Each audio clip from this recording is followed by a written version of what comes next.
Alors, le blabla mental vs instant présent. Dans cette vidéo, je vais vous montrer, si vous avez envie, un exercice pour que vous puissiez prendre conscience de ce que fait ce mental qui tourne en boucle dans notre tête et qui prend vraiment beaucoup de place. Pourquoi prendre conscience? Parce que au moment où on prend conscience, en fait, c'est le début. Vous allez pouvoir faire n'importe quoi dans ce chemin spirituel. La première chose à faire, c'est d'avoir conscience de ce qui se passe. Et donc là, ce sera grâce à l'observation. Et une fois qu'on a conscience, eh bien, l'univers, la vie, va mettre sur le chemin des solutions. Vous allez trouver de l'aide pour avancer. Mais tant qu'on n'a pas conscience, en fait, déjà on ne peut pas faire le choix de progresser finalement, puisque on s'en rend pas compte. D'accord. Donc en fait, voilà, là c'est le début. On prend conscience, si vous voulez, et conscience de ce mental qui est donc là et qui prend beaucoup de place. Alors, on peut le faire avec une méditation, c'est le but en règle générale, hein, on s'assoit, on médite, et puis au bout d'un moment, alors quand on est débutant, ça peut prendre des heures, d'accord. On laisse passer les pensées comme ça, et puis au bout d'un moment, ce mental, il va se calmer, il va s'arrêter, et on va se retrouver dans ce silence, dans ce vide, et, euh, et là, on va pouvoir avoir conscience de ce qu'est ce vide, qui n'est pas un vide d'ailleurs, hein. Euh, voilà, grâce à la méditation. Seulement, ça peut prendre beaucoup, beaucoup de temps. Donc là, je vais vous montrer un petit exercice à faire où vous n'avez pas besoin de vous asseoir autant de temps pour juste prendre conscience de tout l'espace que prend ce mental et surtout comment il fonctionne. C'est-à-dire, vous allez pouvoir vous rendre compte déjà de vous observer, de comment il s'accroche, comment ce mental démarre. Il va faire vite, hein, il s'accroche, vous allez voir, à quelque chose, et de suite il va se mettre à démarrer. Et c'est important de se rendre compte de ça parce que vous allez pouvoir observer que c'est quelque chose qui est très fatigant. Parce que là, quand vous allez le conscientiser, vous allez voir, il y en a besoin de personne pour se vampiriser, hein.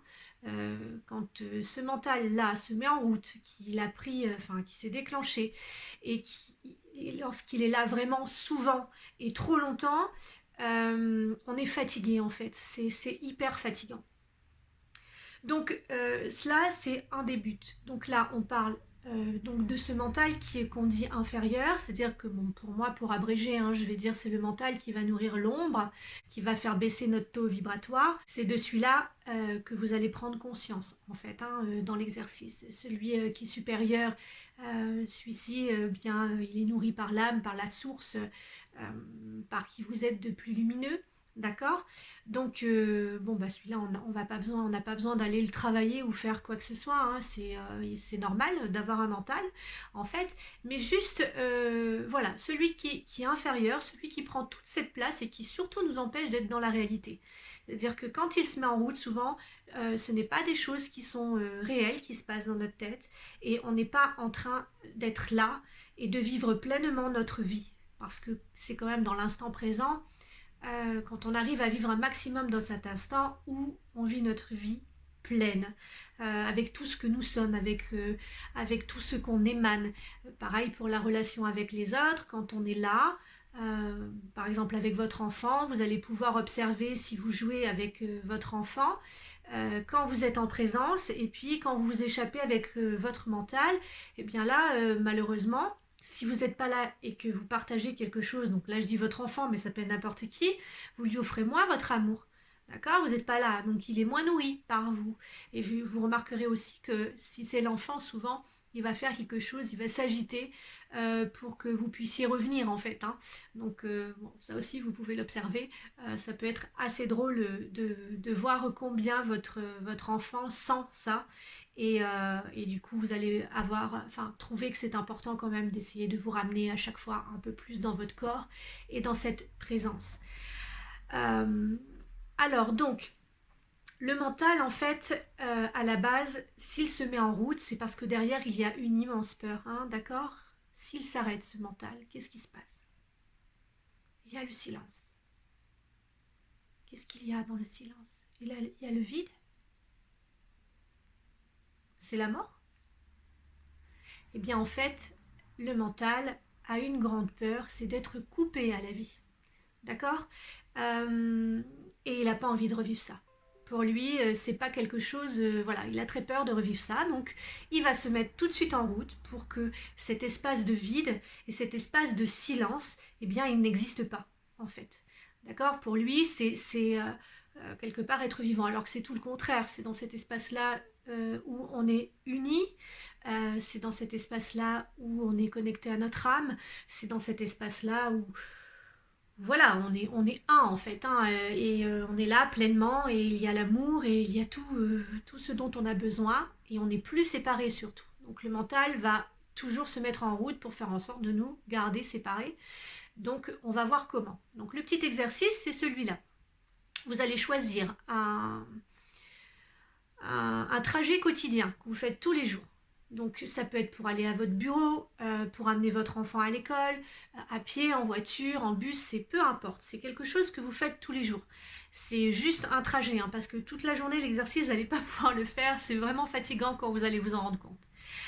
Et donc là, je vais dire, voilà, je prends ma voiture, je vais gagner mon bureau, et puis vous vous mettez en mode, ben, je m'observe aujourd'hui, je vais observer ce mental qui est là, et qui prend vraiment beaucoup de place, c'est surtout ça le but, pour avoir envie après d'essayer de l'apaiser, et de revenir à cet instant présent, voilà, de plus en plus, et petit à petit. Ah, je rajoute une chose qui est très importante, c'est que euh, pour apaiser ce mental, et pour surtout vivre de plus en plus l'instant présent, eh bien, c'est toujours la même chose en fait, hein. Il va falloir aller libérer les peurs qui sont liées à ça, donc aller libérer l'enfant intérieur, aller libérer les mémoires où il y a des peurs, et de cette façon-là, de plus en plus, vous allez pouvoir être dans cet instant présent. Voilà, d'accord, donc c'était la petite parenthèse, mais bon, elle est importante à dire, parce que voilà, quand vous allez vous observer, vous allez sûrement avoir envie peut-être de vous mettre en chemin, ou d'essayer d'équilibrer ça le mieux que vous pouvez. Alors, vous roulez en voiture. Et puis, première chose, je sais pas, vous voyez sur le chemin, il y a une boulangerie, et d'un coup, votre mental, hop, il saisit ça, la boulangerie qu'il y a là, parce que, ben, peut-être, il n'y a pas très longtemps, la dame qui est à l'intérieur, elle avait l'air triste, ou peut-être que vous avez besoin pour ce soir d'acheter du pain. Et là, il se met en route. Et vous allez regarder comment il fait pour se mettre en route. Qu'est-ce qui se passe?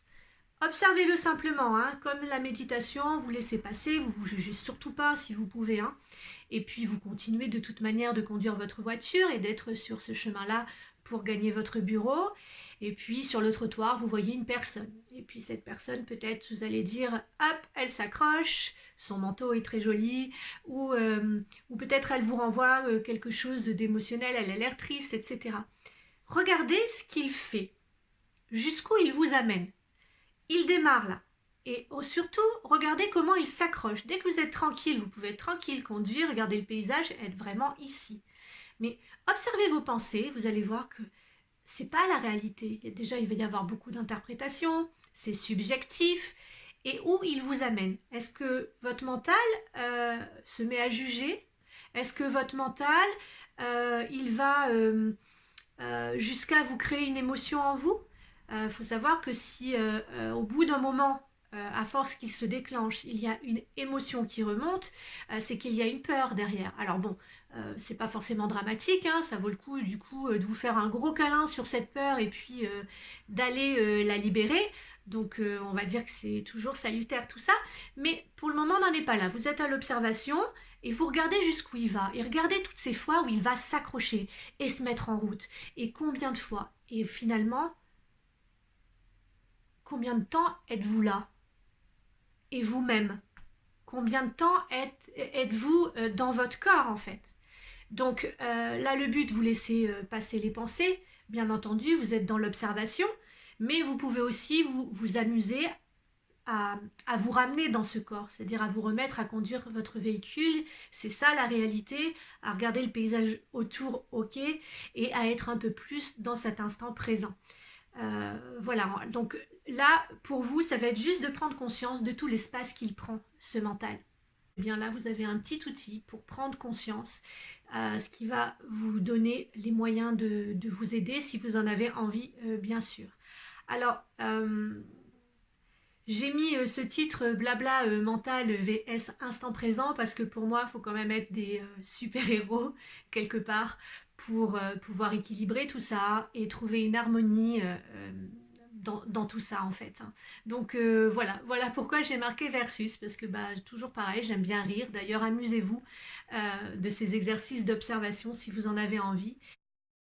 N'hésitez pas à me partager vos expériences dans les commentaires, je me ferai un grand plaisir de vous répondre.